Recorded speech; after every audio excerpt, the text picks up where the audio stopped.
नमस्कार बच्चों, YouTube channel शिक्षालय में आप सभी का स्वागत है। मेरा नाम है रेनू यादव।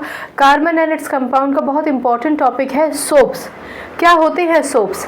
अगर आपसे पूछा जाए सोप क्या है तो आप कहेंगे कि जिससे हम नहाते हैं वो सोप है, या जिससे कपड़े धोए जाते हैं वो भी सोप है, करेक्ट, या जिससे बर्तन धोए जाते हैं वो भी सोप है। लेकिन आप जानते हैं कि केमिस्ट्री कहती है कि सोप जैसी कोई चीज़ नहीं होती है, क्योंकि केमिस्ट्री सोप को भी डिटर्जेंट कहती है। यानी डिटर्जेंट दो तरीके के होते हैं, एक तो सोपी और एक नॉन सोपी। नॉन सोपी को ही सोपलेस सोप कहते हैं, सोपलेस सोप कहते हैं, और इसी को हम कहते हैं सिंथेटिक डिटर्जेंट। ठीक है, सिंथेटिक डिटर्जेंट। इसके बारे में तो विस्तार से जब हम डिटर्जेंट पढ़ेंगे तब पढ़ लेंगे। फिलहाल आप ये समझिए कि जो सोपी डिटर्जेंट्स होते हैं उसको हम सोप्स कहते हैं। ठीक है, यानी अब अगर आप ये कहें कि वो सर्फ जिससे कपड़े धुलते हैं, डिटर्जेंट जिससे कपड़े धुलते हैं वो डिटर्जेंट है, और जिससे हम नहाते हैं वो डिटर्जेंट नहीं है, तो नहीं, ऐसा नहीं है। डिटर्जेंट तो दोनों ही हैं, फ़र्क सिर्फ इनके कंटेंट में हो जाएगा। ये कैसे हार्ड वाटर सॉफ्ट वाटर के साथ रिएक्ट करेंगे उसमें हो जाएगा, ये कितने एसिडिक कितने बेसिक हैं उस पर हो जाएगा। सोप जो होता है वो बेसिक इन नेचर होता है। ठीक है, चलिए तो आगे बढ़ते हैं और ये जानते हैं कि ये जो सोप है वो क्या है। बेसिकली ये केवल नहाने का साबुन या कपड़े धोने का साबुन या बर्तन धोने का साबुन नहीं होता है। कोई भी चीज़ जिसमें अच्छा झाग आ जाए, जैसे कि बॉडी वॉश, शेविंग क्रीम, ठीक है, या आप जो जिसे हाथ धोते हैं, ठीक है, वो हैंड वॉश, या फिर आप यूटेंसिल्स धोने के लिए जो लिक्विड क्लीनर का इस्तेमाल करते हैं, ठीक है ना, जैसे कि विम अब लिक्विड फॉर्म में आने लग गया है, तो वो भी सोप की ही कैटेगरी है, राइट। तो सोप्स बेसिकली दो सॉल्ट से बनते हैं। अगर आप हाई लेवल पर इसको देखेंगे तो पहले आप ये समझिए कि सोप, एक तो जो आपकी किताब में इंट्रोडक्शन है मैं बिल्कुल वही बताऊंगी आपको। एक तो soap is the sodium salt of sodium stearate. अब सोडियम स्टेरेट क्या होता है? एक एसिड होता है, स्टेरिक एसिड। इसका फॉर्मूला होता है C17H35COOH। अभी सिर्फ आप सुनिए, मैं इसको समझाऊंगी विस्तार से। मैं ये हटा देती हूँ, इसकी ज़रूरत नहीं है। दूसरा है आपके पास सोडियम पैल्मिटेट, जो बेसिकली बनता है पैल्मिटिक एसिड से। ठीक है, पैल्मिटिक एसिड का फॉर्मूला होता है C15H31COOH। अब आप ध्यान से सुनिए, इन दोनों ही एसिड्स को, ये एसिड है, ये भी एसिड्स है, इन दोनों ही एसिड्स को, जैसे मैं इसकी एग्जांपल लेती हूँ C17H35COOH, इसका रिएक्शन जब मैं बेस से कराती हूँ, बेस आप कोई भी ले सकते हैं, NaOH भी ले सकते हैं, मतलब सोडियम का भी बेस ले सकते हैं, पोटेशियम का भी ले सकते हैं, जैसे KOH।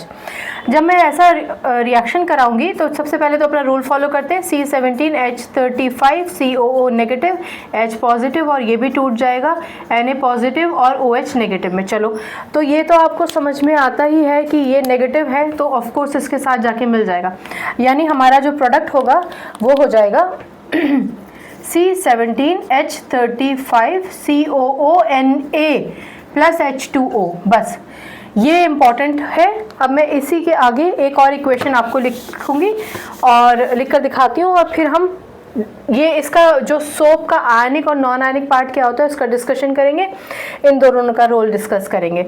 चलिए, सोडियम पैल्मिटेट जो पैल्मिक एसिड से बना है, वो सोडियम पैल्मिटेट कैसे बना उसकी कहानी जानते हैं। ये था आपका C15H31COOH। ठीक है, ये क्या था? ये था स्टेरिक एसिड।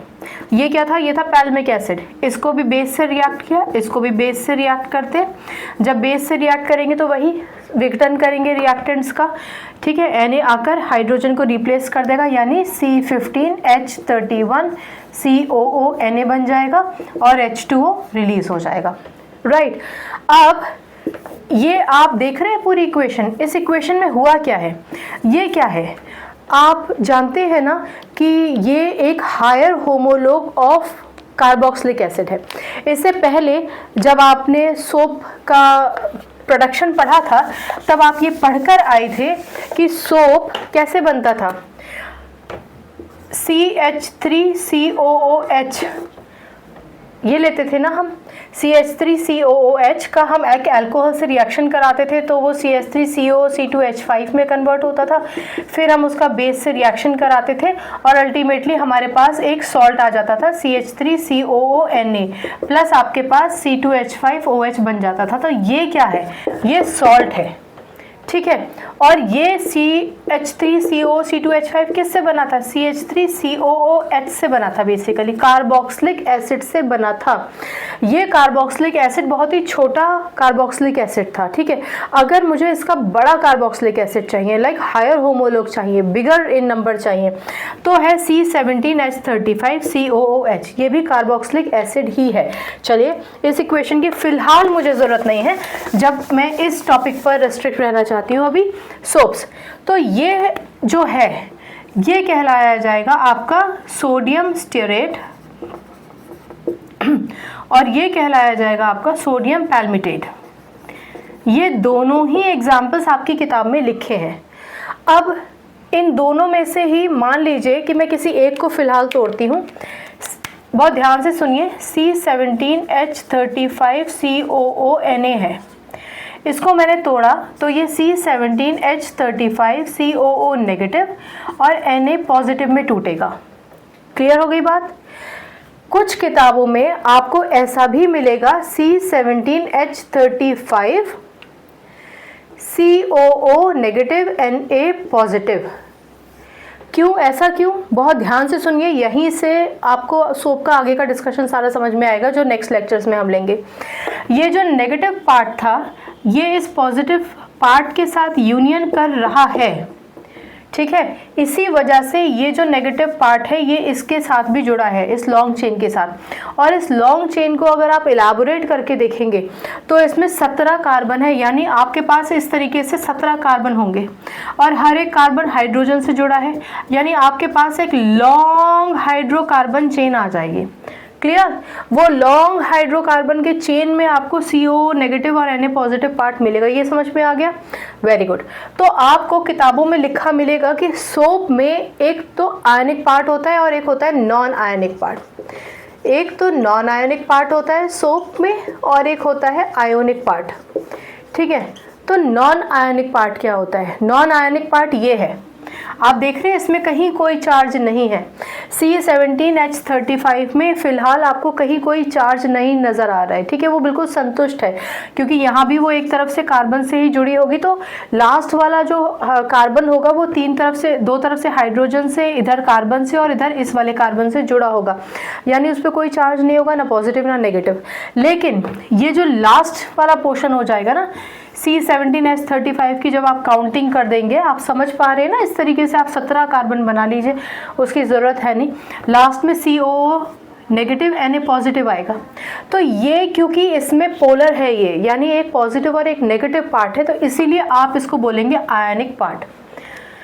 अब बेस लाइन आपको समझ में आ गया। सिमिलरली इसको देखिए, ये भी C15H31 अलग हो गया, COO नेगेटिव Na पॉजिटिव, यानी ये तो हो गया नॉन आयनिक पार्ट और ये क्या हो गया, आयनिक पार्ट। इतनी बात आपको समझ में आ गई। अब आप समझ सकते हैं कि सॉल्ट क्या होता है। सॉल्ट क्या होता है, एक हायर होमोलॉग लीजिए आप कार्बोक्सिलिक एसिड का। कार्बोक्सिलिक एसिड का रिएक्शन आप एक बेस से कराइए, जो सॉल्ट आपको मिलेगा वो सोप है। सॉल्ट की ये खासियत है कि उसमें एक तो नॉन आयनिक पार्ट होता है और एक आयनिक पार्ट होता है। इसके अलावा क्योंकि कार्बोक्सिलिक एसिड वीक होता है, यानी कार्बोक्सिलिक एसिड एक वीक एसिड है, भले ही आप इसका कितना भी हायर होमोलॉग ले लीजिए, this is higher homologue of carboxylic acid. Particularly इसका नाम स्टीयरिक एसिड है और पर्टिकुलरली इसका नाम पैल्मिटिक एसिड है, राइट। प्रोनाउंसिएशन आप चेक कर लीजिएगा अगर आपको लगता है तो ये क्योंकि ये दोनों के दोनों वीक एसिड हैं और ये क्या है, ये है एक स्ट्रॉन्ग बेस, ठीक है, ये एक स्ट्रॉन्ग बेस है। यही कारण है कि जब एक वीक एसिड एक स्ट्रॉन्ग बेस के साथ रिएक्ट किया जाता है तो साबुन बनता है, और यही एक कारण है कि साबुन जो होता है वो बेसिक इन नेचर होता है। एसिडिक तो हो नहीं सकता कोई भी चीज़। जब आप एसिडिक लगाते हैं चेहरे पे, कभी आपने नींबू वगैरह लगा के देखा है तो कभी कभी आपको लगता है कि थोड़ी सी जलन जलन सी हो रही है, राइट। साबुन लगाने से जलन होती है? नहीं होती। आपने तो कुछ टेलीविज़न में ऐड भी देखे होंगे, जैसे डव के, जहाँ पर वो कहते हैं कि आप इस साबुन का pH देखिए, ठीक है, तो वो दावा करते हैं कि तो न्यूट्रल है, यानी pH 7 है। 7 pH का मतलब न्यूट्रल है। लेकिन अक्सर ये माना जाता है कि साबुन का जो pH होता है वो 8 भी हो सकता है, 9 भी हो सकता है, और जो कपड़े धोने वाले साबुन है उनका pH कुछ और भी ज़्यादा होता है, ठीक है। तो जो pH है वो, अगर साबुन है, साबुन का नेचर अगर बेसिक है तो वो बेसिक किस वजह से है? क्योंकि हमने एक स्ट्रॉन्ग बेस लिया है। मैं आपको फिर याद दिला दूँ, ज़रूरी नहीं है कि आप यहाँ सोडियम हाइड्रोक्साइड ही लीजिए, आप पोटेशियम हाइड्रोक्साइड भी ले सकते हैं। सोप की डेफिनेशन में आप पढ़ेंगे कि सोप इज़ अ सोडियम और a potassium salt of long hydrocarbon chain. A sodium या फिर अगर पोटेशियम लगी तो potassium salt of a long hydrocarbon chain. इसके अलावा आपको ये भी लिखा मिल जाएगा कि long fatty acid chain, long fatty acid chain. तो ये फैटी एसिड किसके लिए इस्तेमाल कर रहे हैं? फैट के लिए। कार्बोक्सिलिक एसिड के लिए भी इसका इस्तेमाल किया जा सकता है। कई बार हम फैट का भी इस्तेमाल करते हैं सोप बनाने के लिए, या ऑयल का इस्तेमाल कर सकते हैं, ठीक है ना। तो ये this is the long fatty acid. I hope soap आपको समझ में आ गया होगा, ठीक है। आई होप आपको ये भी समझ में आ गया होगा कि नॉन आयनिक और आयनिक पार्ट क्या होता है। और अगर आप ये सोच रहे हैं ना कि ये आयनिक या नॉन आयनिक से क्या फ़र्क पड़ता है, तो बेटा जब क्लींजिंग प्रॉपर्टी पढ़ेंगे ना आप सोप की, तो अगर आपको ये बात समझ में आती है तो क्लींजिंग प्रॉपर्टी ऑफ सोप आप बहुत आसानी से समझ सकते हैं। और बहुत इंपॉर्टेंट क्वेश्चन है ये, बहुत इंपॉर्टेंट क्वेश्चन है। तो इस बात का ध्यान रखिए कि ये जो कॉन्सेप्ट मैंने आपको बताया है ये आपको समझ में आ जाए, राइट। तो सोप क्या होते हैं? कोई भी चीज़ जिसमें क्लींजिंग प्रॉपर्टी होती है वो सोप कहलाया जाता है। आप अपने हाथों में थोड़ा सा तेल या ग्रीस लग गया हो हाथों में तो पानी से नहीं छूटेगा, पर अगर आप साबुन से धोएंगे तो वो छूट जाएगा, तो दैट मीन्स क्लींजिंग प्रॉपर्टी होती है उसमें। सोप बेसिकली डिटर्जेंट कहलाए जाते हैं केमिस्ट्री में। जो सोपी होते हैं वो सोप्स कहलाए जाते हैं, जो नॉन सोपी होते हैं वो उसको पर्टिकुलरली हम डिटर्जेंट्स बोल देते हैं, अदरवाइज वो दोनों ही डिटर्जेंट्स की कैटेगरी में आते हैं। सोप्स या तो सोडियम स्टेरेट का सॉल्ट होता है या फिर सोडियम पैल्मिटेट का सॉल्ट होता है, ठीक है ना। सोडियम जब लग जाता है किसी भी कार्बोक्सिलिक एसिड के साथ तो हाइड्रोजन को रिप्लेस करके सोडियम आ जाएगा तो सॉल्ट ही बना लेगा, ठीक है। तो स्टेरिक एसिड बेस से मिलेगा तो सोडियम स्टेरेट बनाएगा, पैल्मिटिक एसिड बेस से मिलेगा तो सोडियम पैल्मिटेट बनाएगा, यही सोप कहलाया जाता है। इसको आप तोड़ेंगे तो एक नॉन आयनिक पार्ट मिल जाएगा और एक आयनिक पार्ट मिल जाएगा, क्योंकि हमेशा एक वीक एसिड, कार्बोक्सिलिक एसिड का कितना भी हायर होमोलॉग ले लीजिए वो वीक एसिड ही रहता है एज कंपेयर टू बेस। हम एक स्ट्रॉन्ग बेस लेते हैं, ठीक है ना, डाइल्यूट नहीं आप उसको करेंगे, एक स्ट्रॉन्ग बेस लेंगे। यही एक कारण है कि जो सोप होता है वो बेसिक इन नेचर होता है, और जो बेसिक होता है वो क्या करता है?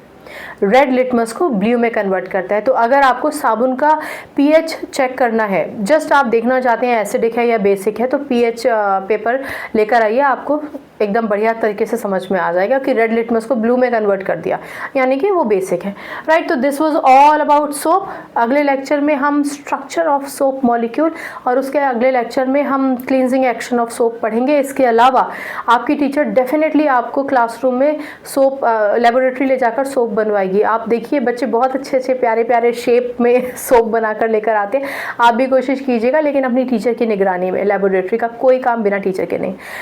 आई होप आपको ये लेक्चर समझ में आया होगा। चलिए अगली बार मिलते हैं, अपना ख्याल रखिए, खुश रहिए, नमस्कार।